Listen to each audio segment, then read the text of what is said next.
Assalamu alaikum. My name is Awais Aftab Bhatt. I'm a CSS PMS qualifier and I also write for CSS academic magazines. Today I am with you in another video to answer another important question of various CSS aspirants. आज का सवाल ये है कि CSS करने के लिए academy जाएं या ना जाएं या घर पे तैयारी करें, मतलब CSS विद एकेडमी और विदाउट एकेडमी। बड़ा इंपॉर्टेंट क्वेश्चन है। आप देखें, एकेडमी का रोल जो है CSS के लिए ये है कि एकेडमीज़ ने CSS की इंफॉर्मेशन को और CSS की जो बुक्स हैं हर सब्जेक्ट को लेके, CSS के जो नोट्स हैं उनको सेंट्रलाइज़ किया हुआ है। ठीक है, आपकी जो डिफरेंट एकेडमीज़ हैं, हर एकेडमी ने इन तमाम चीज़ों को एक जगह पे इकट्ठा कर दिया है। अब कैंडिडेट को एकेडमी जाने का फ़ायदा क्या होगा कि उसको ये सारी चीज़ें इनके लिए मेहनत नहीं करनी पड़ेगी। इनके लिए कह लें कि एक जो पहला पार्ट है CSS के लिए जाने के लिए कि आपने बुक से रिलेटेड, सब्जेक्ट से रिलेटेड, एडमिशन प्रोसेस से रिलेटेड और जनरल गाइडलाइंस जो इकट्ठी करनी होती है वो आपको एकेडमी से रेडीमेड मिल जाती है। ठीक है, this is only one part of the journey. उसके बाद जो पढ़ने वाला काम है, स्टडी वाला काम है, वो स्टिल आपने खुद ही करना है। ठीक है, वो आपको एकेडमी वाले आपको बता देंगे जी ये बुक्स हैं, ये नोट्स हैं, ये सारा तरीक़ाकार है, लेकिन उसके बाद भी घर आके तैयारी आपने खुद ही से करनी है। ठीक है, ये नहीं कि एकेडमी आपको एक पकी पकाई खीर बना के दे देगी और उसको खा के आप CSS पास कर लेंगे। ठीक है, एकेडमियों के पास ये इंफॉर्मेशन सेंट्रलाइज्ड है, उन्होंने इकट्ठी की है, डेटाबेस है इसका, आपको वो मिल जाएगी। अच्छा, अल्टरनेटिव अदर सिचुएशन देखते हैं कि एक बच्चा एकेडमी में नहीं जा सकता, उसने ख़ुद से तैयारी करनी है जॉब की वजह से, या किसी वो फार ऑफ एरिया में रहता है, या वो एकेडमी अफोर्ड नहीं कर सकता, तो उसके लिए ये है कि सारी इन्फॉर्मेशन अब इतनी ज़्यादा अवेलेबल है नेट पे, यूट्यूब पे, फेसबुक पे, मतलब लाइक जैसे मैं आपको गाइड कर रहा हूँ, बहुत सारे और लोग भी हैं जो गाइड कर रहे हैं स्टूडेंट्स को, यूट्यूब पे भी कर रहे हैं और डिफरेंट अदर मीडियाज़ पे कर रहे हैं। तो उसमें आप गाइडेंस इकट्ठी करें, थोड़ा सा टाइम आपका ज़्यादा लगेगा। आपको देखना पड़ेगा 2-3 जगहों से कि किस सब्जेक्ट के लिए कौन सी बुक्स चाहिए, कौन से सोर्सेज हैं, आपको किसी क्वालिफायर को ढूंढना पड़ेगा।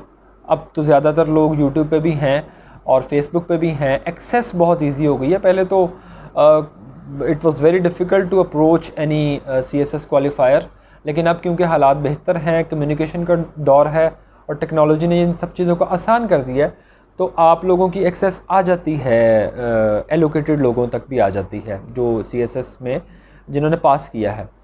तो अब इस तरह से है कि वो पहला स्टेप जो आपको पका पकाया मिलना था एकेडमी में, वो आपने ख़ुद से अब उसको इकट्ठा करना है, उस इन्फॉर्मेशन को। वो भी आप कर लेंगे, आपको थोड़ा टाइम 15 दिन, 20 दिन, महीना लग जाएगा इस काम में, आपके पास वो इन्फॉर्मेशन आ जाएगी।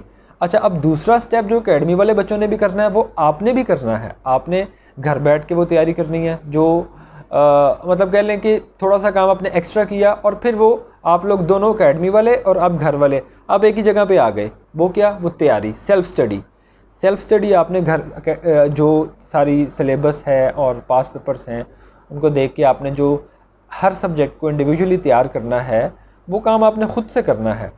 तो ये CSS में एकेडमी वालों को एज मिलता है या घर वाले थोड़े डिसएडवांटेज भी होते हैं, ऐसी कोई बात नहीं है।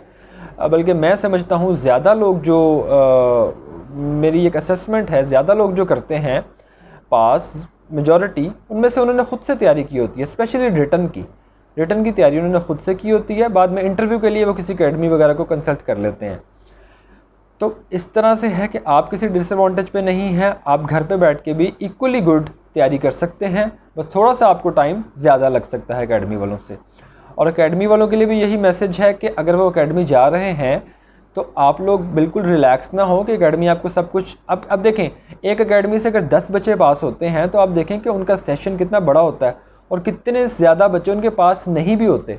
तो academy is not the formula for success. ठीक है, एकेडमी जाने वालों के लिए ये है कि एकेडमी जाएँ ज़रूर, और जो इन्फॉर्मेशन वहाँ से मिल रही है वो उनके लिए एक बोनस इन्फॉर्मेशन है। ठीक है, लेकिन वहाँ से उस सेंट्रलाइज्ड इन्फॉर्मेशन को लेके अपनी तैयारी में इनकॉर्पोरेट करें, अपनी तैयारी से उसको उस तैयारी अपनी भी उसमें शामिल करें, तभी आपका CSS पास होगा।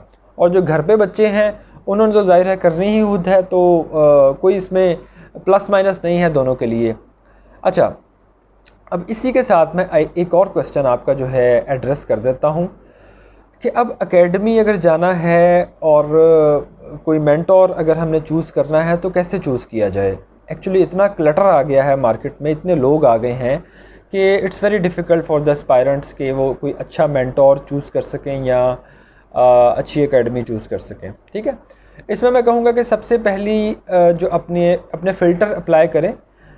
सबसे पहले तो कोई बंदा अगर क्वालिफाई जिसने किया, जो एलोकेट हुआ है, वो अगर आपकी एक्सेस है उस तक, तो उससे कोई ओपिनियन ले लें कि जी एकेडमी कौन सी अच्छी है या कोई मेंटोर कौन सा अच्छा है, किस सब्जेक्ट के लिए कौन सा मेंटोर अच्छा है। तो आपको एक अच्छी ओपिनियन मिल जाएगी और आपके लिए सिलेक्शन आसान हो जाएगी। देखिए ना, एक ऑथेंटिक बंदा आपको अगर किसी बंदे का बताएगा ज़िम्मेदारी के साथ, तो ज़ाहिर है आपको फ़ायदा होगा। अच्छा, अगर आपकी एक्सेस नहीं है, आपने ख़ुद से चूज़ करना है, तो आप देखें कि कोई बंदा या तो किसी सब्जेक्ट स्पेशलिस्ट हो, किसी यूनिवर्सिटी में लेक्चरार हो, प्रोफेसर हो, एक्सपीरियंस हो उसका, पढ़ाता हो, तो ठीक है, बात समझ में आती है। और ऑथेंटिकेट करें इस चीज़ को।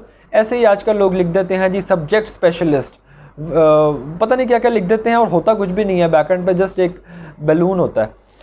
तो उस चीज़ को ऑथेंटिकेट करें कि वो वाकई ही ऐसा हो। एक तो एलिजिबिलिटी क्राइटेरिया ये हो गया।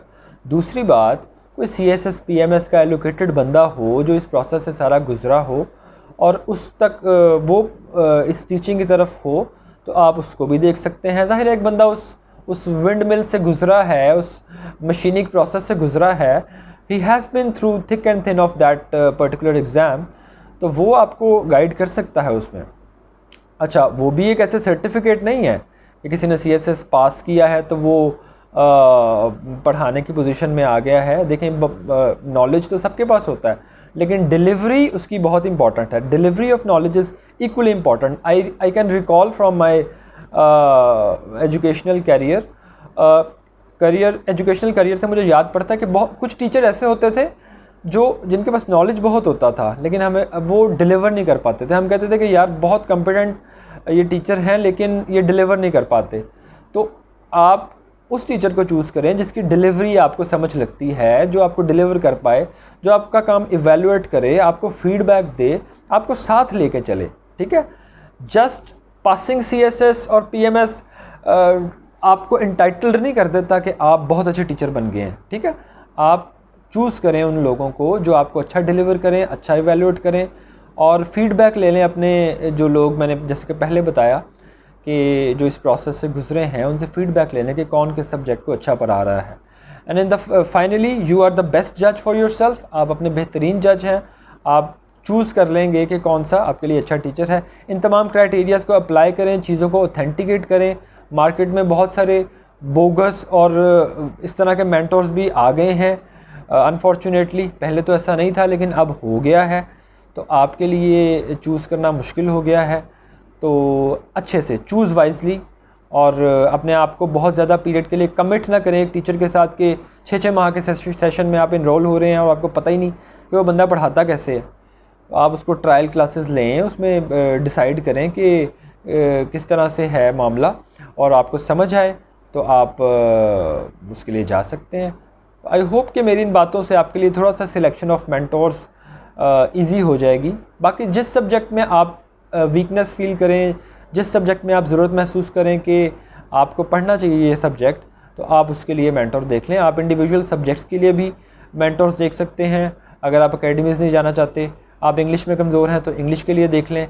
कोई भी सब्जेक्ट आपके ऑप्शनल्स में है या कंपलसरी में डिफरेंट सब्जेक्ट्स हैं, तो आप इस बेस पे अपने मेंटोर्स को चूज़ कर सकते हैं। आई होप कि इन बातों का आपको फ़ायदा होगा और आपकी जर्नी इंशाल्लाह आसान होगी। Don't forget to like, subscribe and share. आपसे मुलाकात होगी नेक्स्ट वीडियो में।